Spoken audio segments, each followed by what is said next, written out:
بہت غور سے جملہ سننا، فیصلے کے سال آ رہے. اب دنیا کی زندگی میں زیادہ وقت باقی نہیں، پوری دنیا کی زندگی میں زیادہ وقت باقی نہیں. اب فیصلے کے دن آ رہے ہیں.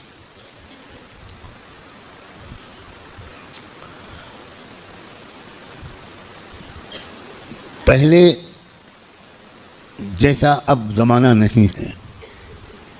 ایک ایک دن جو گزر رہا ہے یہ فیصلے کے دن سے ہمیں قریب کر رہا ہے. اور فیصلے کے دن کی جو سب سے بڑی علامت ہے کہ اب فیصلے کا دن قریب ہے وہ ہے فلسطین کے حالات. کیونکہ اب بہت بڑے بڑے واقعات ہوں گے. دجال کی آمد بھی بہت دور نہیں ہے، اور حضرت عیسیٰ کی آمد بھی بہت دور نہیں ہے، اور امام مہدی کی آمد بھی بہت دور نہیں.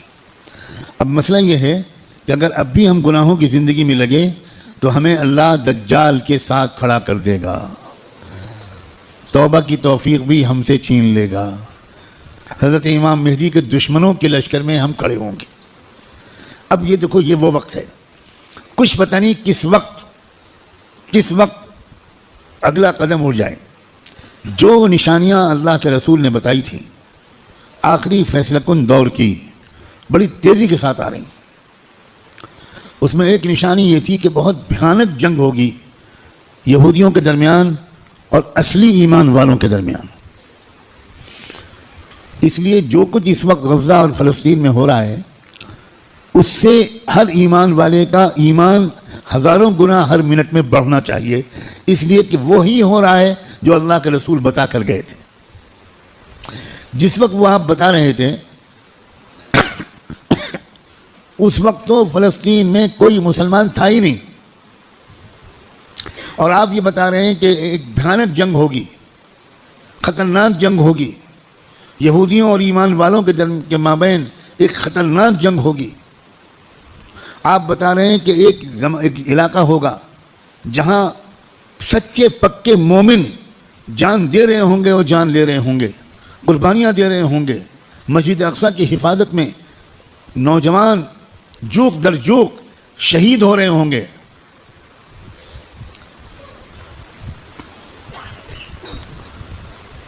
اور اللہ وہاں کے مجاہدوں سے سب سے زیادہ خوش ہوگا. اصلی ایمان والے وہیں پر ہوں گے. یہاں تک کہ جب صحابہ نے پوچھا کہ یہ لوگ جن کے بارے میں آپ کہہ رہے ہیں سچے پکے مومن یہ کہاں ہوں گے، آپ نے فرمایا یہ بیت المقدس اور اس کے چاروں طرف ہوں گے، مسجد اقصیٰ اور اس کے چاروں طرف ہوں گے.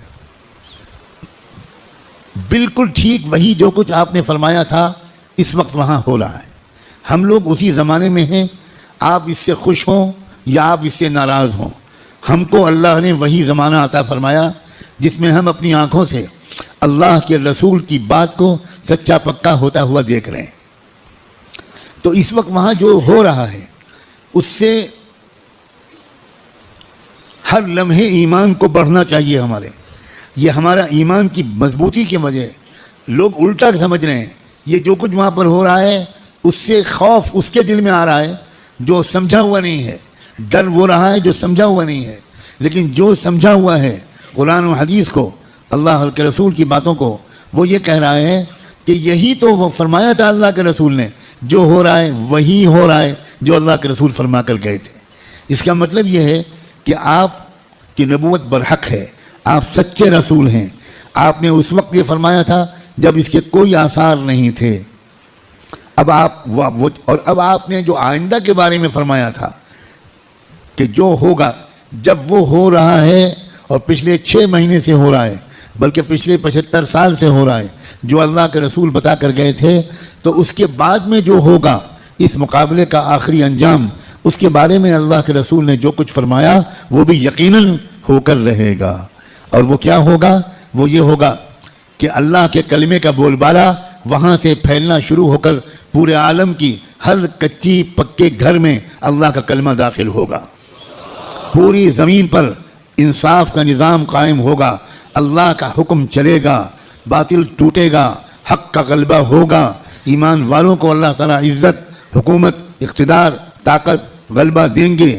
ان کی قربانیوں کے انعام کے طور پر ضرور دیں گے.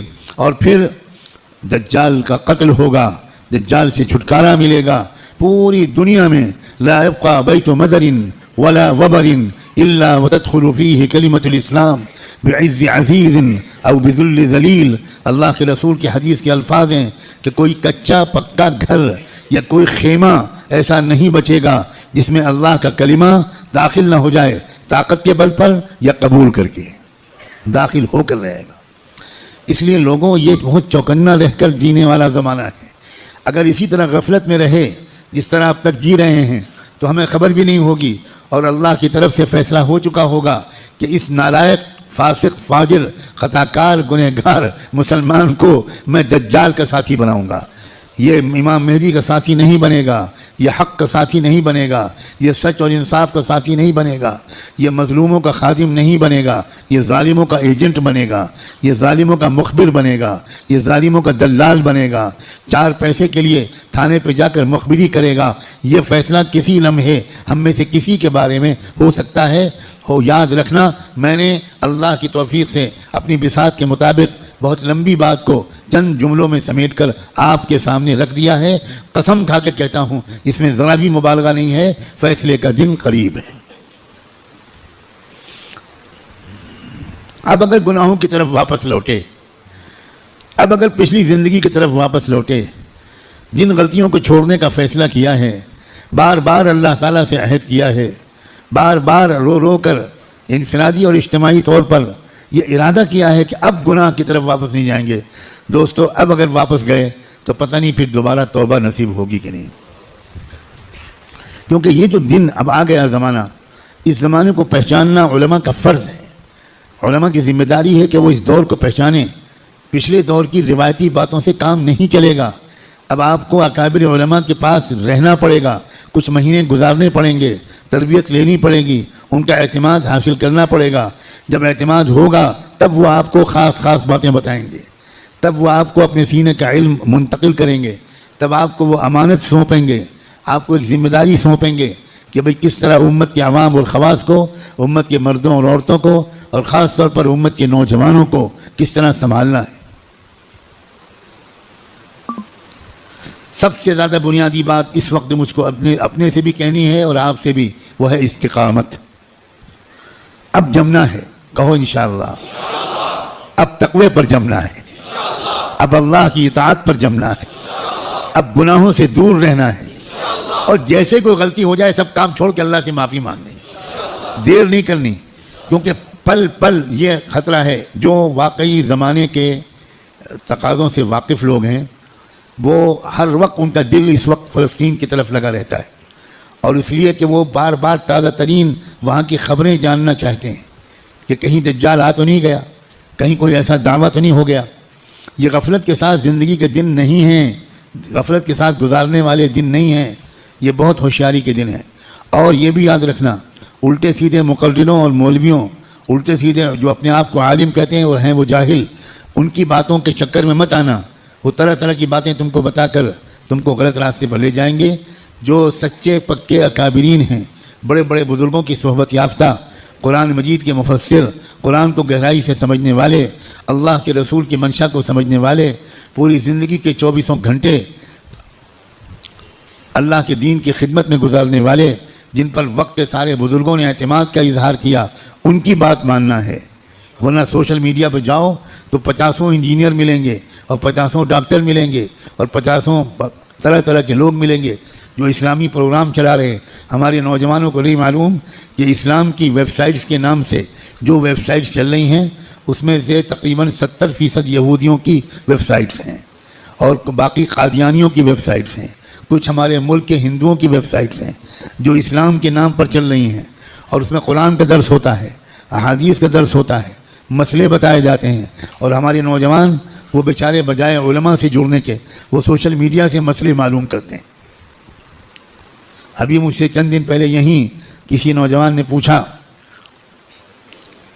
کہ ہمیں بعض مسئلے معلوم کرنے پڑتے ہیں تو ہم سوشل میڈیا پر جاتے ہیں، وہاں پریشان یہ ہوتے ہیں کہ الگ الگ سائٹ سے الگ الگ جواب ملتے ہیں۔ میں نے ان سے پوچھا کہ جب آپ بیمار پڑتے ہو تو سوشل میڈیا پر جا کر علاج کراتے ہو؟ آپ کو کینسر ہو جائے تو آپ فوراً سوشل میڈیا کی سائٹ کھولو کہ ٹریٹمنٹ آف کینسر اور علاج شروع کرو.